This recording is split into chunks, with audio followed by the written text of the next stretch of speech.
बड़े भैया ड्रामे के आने वाले एक साथ में अब आप लोग देखने जा रहे हैं कि अब शुएब को तो सीधे सीधे जवाब मिले हैं अब कबीर से।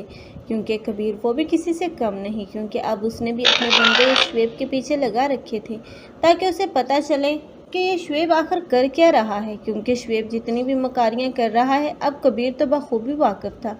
कबीर जानता था कि इस शुएब के बदले हुए रवैये के पीछे आखिर कोई ना कोई मकसद तो ज़रूर छुपा है।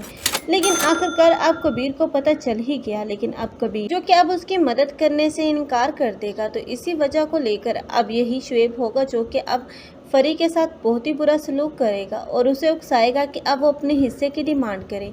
जब फरी अपने हिस्से का मुतालबा करेगी तो दूसरी तरफ अब शाल है जो कि अब अलमीर को उकसाएगी और दूसरी तरफ वानिया व समीर को। इस तरह ये जायदाद तो अब तीनों हिस्सों में जाएगी, क्योंकि कबीर अब फैसला कर लेगा कि अब सबको उनका हिस्सा दे देना चाहिए। लेकिन अब कबीर इतना बेवकूफ़ भी नहीं कि अब वो शुएब के हवाले कर दे सब कुछ, इसलिए अब वो फरी ही के नाम करवाएगा और फरी को भी समझाएगा। लेकिन फरी जब अब शुएब के सामने बेबस ही नजर आएगी और आखिरकार वो अपना सब कुछ इसे शुएब के हवाले कर देगी और शुएब तो बहुत ही ज़्यादा खुश होगा। लेकिन वो फरी को भी निकाल बाहर करेगा और फरी एक बार फिर से अपने बड़े भैया के घर ही दिखाई जाएगी और फरी वापस आने के बाद खुद को इतना ज़्यादा स्ट्रॉन्ग कर लेगी कि अब वो शुएब की किसी भी चाल का शिकार नहीं होगी, क्योंकि शुएब तो अब एक ही बार में सब कुछ लूट चुका है और खुश और मुतमिन नजर आ रहा है। लेकिन शुएब को तब पता चलेगा जब उसका साथ कोई भी नहीं देगा, तब वो तन्हा रह जाएगा, तब वो पछताएगा कि उसने फरी जैसी वाइफ को खोने की कितनी बड़ी हमाकत की है।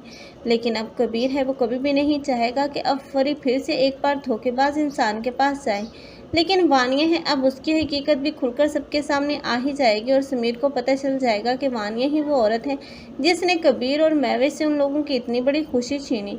उसके बाद महविश का अंजाम क्या होगा, आप लोग इस बारे में क्या कहते हैं, कमेंट सेक्शन में अपनी कीमती राय के इज़हार लाजमी करें। मज़ीद ऐसे रिव्यूज़ के लिए हमारे चैनल को लाजमी सब्सक्राइब कर लें। अगर आप लोगों को हमारी वीडियो अच्छी लगी हो तो वीडियो को लाइक करना और दोस्तों के साथ शेयर करना मत भूलिएगा। अल्लाह हाफिज़।